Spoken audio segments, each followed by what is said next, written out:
Hi, this is Down Forward Limit Break, and this is Joe with Dane, and we're going to be playing Final Fantasy VII. Now, a big reason why we're playing this game is because it's overhyped as one of the best games of all time, or at least best RPG.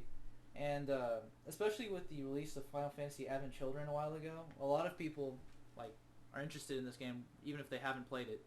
And so we're gonna play it and talk about the cool things about it and what's not great. And is it really as good as everyone says it was, or is it just an okay game that just got a lot of fame? Here I got a little Billy Madison reference incoming. I don't know. I don't think it's the best game, but it is a very good game. My favorite game. Hey, do you have in to the press series, X? Do you have to press X to go, or is it circle? It's circle in this game. See, that shit confuses me because apparently in Japan, Oh, new game. What am I? yeah, don't load my other games, please. Like in Japan, you have to almost every game you have to press circle to accept, and it makes sense. Well, in But- every other game in the series, or almost every other game, it is that way. But this game, for some reason, Like I remember as a kid when I got Final Fantasy VIII, and I already played 7 for a little bit, and so I got 8, and I'm pressing like circle, and I'm wondering why I'm getting out of the menu screen. yeah. Speaking of the menu screen, I like the menu screen in this game. I like how you can change the color in the menu screen. You can make some troll colors that are pretty shitty to look at, but it's okay. Get poopy brown. You gotta go on poopy brown. We'll go with that probably. I'm thinking about editing the remake, PS3 remake of the opening. Yeah. You know, the one that everyone thought it was like, or the one that got everyone going, oh, they're gonna remake Final Fantasy VII, and then Square's like, oh no, we'll never do that. We're gonna continue to make mediocre story games. That's A lot of people claim that one day they'll remake it. I don't know. I don't know. It's hard to say. I think a lot of people would like it, and I know many people would buy it. I would buy it, but they would make so much money. Like that's a guaranteed bestseller. they don't need to change anything but update the graphics and add some trophy features, and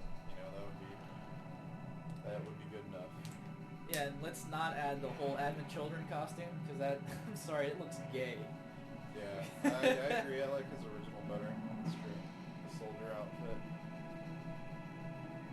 Now, for those of you who played Crisis Core and never really played Final Fantasy VII, you're gonna see how anticlimactic Zack really died.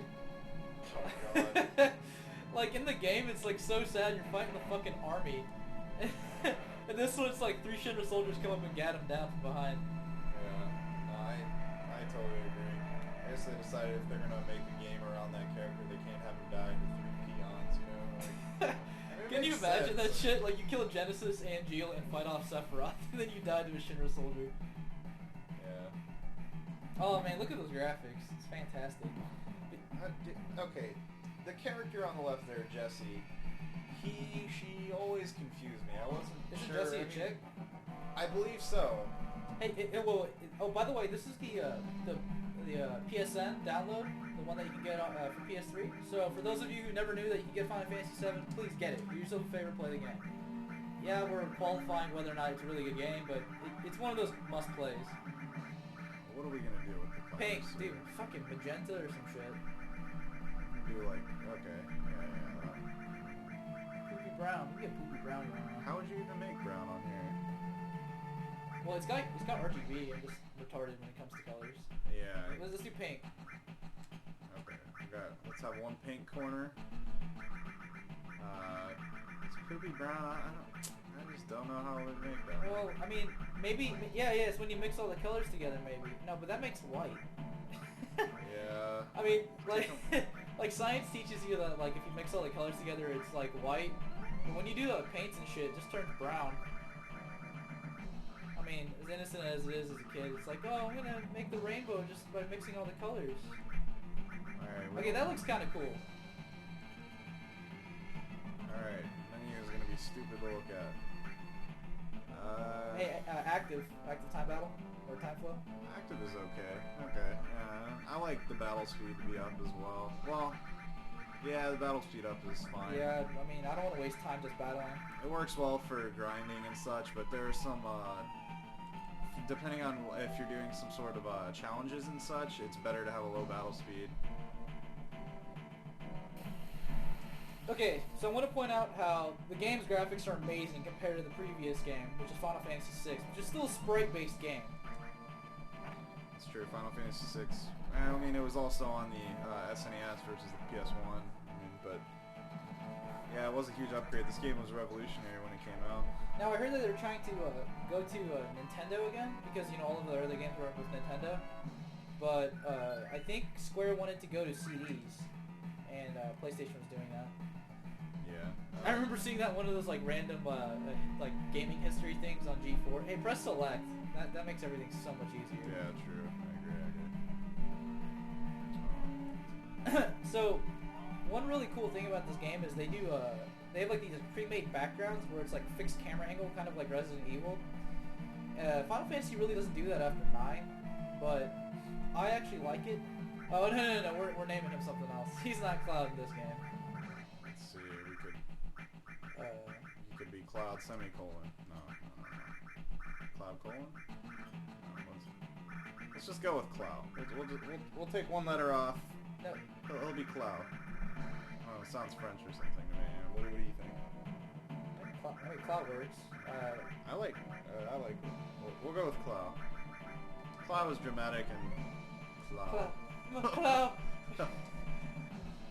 Oh man. Cloud, eh? I don't care.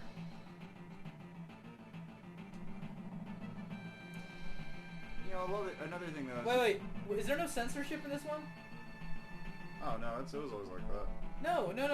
There was a version, where it like does all the like random number symbols and shit. Not for hell though. Yeah, it'll still do it. You'll see. Does it still do in this version? Yeah. Don't trust you, but I still paid you. Oh, Terry Crews. He's got to be Terry Crews. But if we just do the same thing, then his name becomes Betty. No, he's got to be Terry Crews. Name him Terry Crews for me. Alright, well, that's not gonna fit. I don't think so. No, let's try it. We got it. T. Just name him Terry. Terry Crew? I don't know. No. Use one R. Use one R. We gotta finagle this one.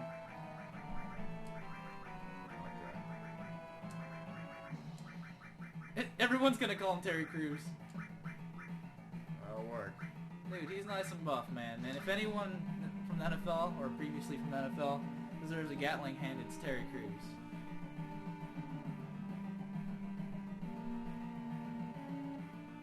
So yeah, for YouTube uploading, they have a limit, don't they? Yeah, it's like 10 minutes. So this will be part 1. For those of you who don't know the story of this game, and we didn't really read the text out, maybe we'll do that later. But I'll just ruin the story for you early, or at least on the beginning of the plot.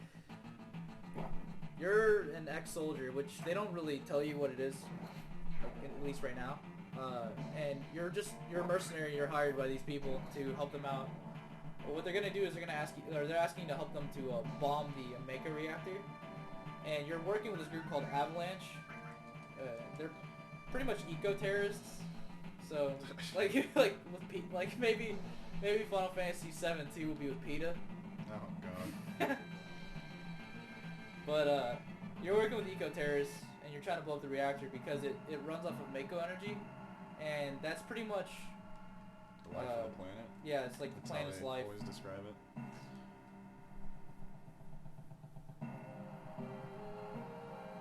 So, as I was saying earlier, I mean, it seems, from the beginning of the game that he pretty much is, like, if you've seen Advent Children, if you haven't played this game, but you've seen Advent Children or seen him in Kingdom Hearts or something, you would think of him as kind of like an emo character, quiet and brooding and edgy, but he's actually not that way at all. As the game progresses, he becomes pretty happy-go-lucky, and I don't know, I really hated how they changed the character for the movie. I mean, it really makes no sense at all to me, but anyway, just a little Dude, do you remember when those videos were coming out and we were like, I think when they were releasing those CGI trailers to Advent Children, I was like 15. And I was like freaking out about it because I was like, oh my god, it's Final Fantasy VII movie. So excited. It finally came out when I was old enough to understand the story of Final Fantasy completely. And like, The freaking... I was so disappointed. That movie, like, it wasn't cool by any means. Like, Cloud rarely talked in the whole damn movie. And, like, it's whatever. A majority of this movie, or this video, is gonna be me bitching about the movie. The action sequences weren't bad, but I mean... Yeah, because, it's all shit. based off of Cloud and a character that you may or may not have. Because Vincent's an optional character, so I don't see why he's got all the cool fights. True, Or he's the secondary character of the fight. Tifa I appreciate, but like, what about Barrett? Like, dude, he's Terry Crews. Where's the, or what's up with the accent on Kate Sith, too? What, was he like French? Scottish or Irish or something? I was like, what the hell? Why? Like, I never imagined him sounding like that. Why would he still hang out in that suit though? He's Because wasn't he using the suit to cover himself? But like, I mean, at that point it's irrelevant. He was controlling it remotely. I guess it's because he was like weak or something. Oh, yeah. by the way, what I just did was I moved Barrett into the back row because he has a long-range weapon, which means he'll do the same damage from the back row, but in the back row he'll take less damage from enemies. Just a fun fact. Anyone with a long-range weapon is that way. You can also get a materia called long range, which basically means, well, it does two things. It allows you to have the benefits of a ranged character, where from the back row you take less damage and do the same. And it also allows you to hit characters, or enemies that you normally can't hit with a melee character. Because some enemies you can only hit with ranged unless you have that materia. You'll see when we get to the Shinra Tower, it'll be fantastic. Dude, I screwed myself so hard in that fight. Like, the elevator? Oh, yeah. I only read 13. I don't know if Barrett was in that fight. I think he has to be, yeah. Okay, remember to get Jesse. Jesse's gonna be stuck on the freaking grate. I did a playthrough with someone recently, and I totally forgot about it. And, like, we didn't make it back in the timer for the bomb, like, before the bomb went off. And the tranny died, man. No. Like, how do you die? How do you die because of the timer? I think I'm gonna save here, and I think we should cut it and check the quality for this first segment. Alright. You know, just see how it's going, you know. Make sure you guys can hear us properly and all that good stuff. Also, before we cut the video, we do plan to do some off-screen grinding. We can give you guys the information, where it was, how long it took, you know. No, we'll show you, but we won't show you the grinding. But yeah, there's no reason to record every bit of grinding. But there are some fantastic grind spots in this game that most people wouldn't know about. But honestly, this game's so old, like, you could find anything we'll tell you about. That is true. Yeah. You can just find anything. That is true. And we're not pros at the game. I'm comfortable with the game, playing it, and I feel like I know more than, you know, the average person, or maybe just about as much as the average person. I don't know, but anyway, that's all for this video. Thanks for watching.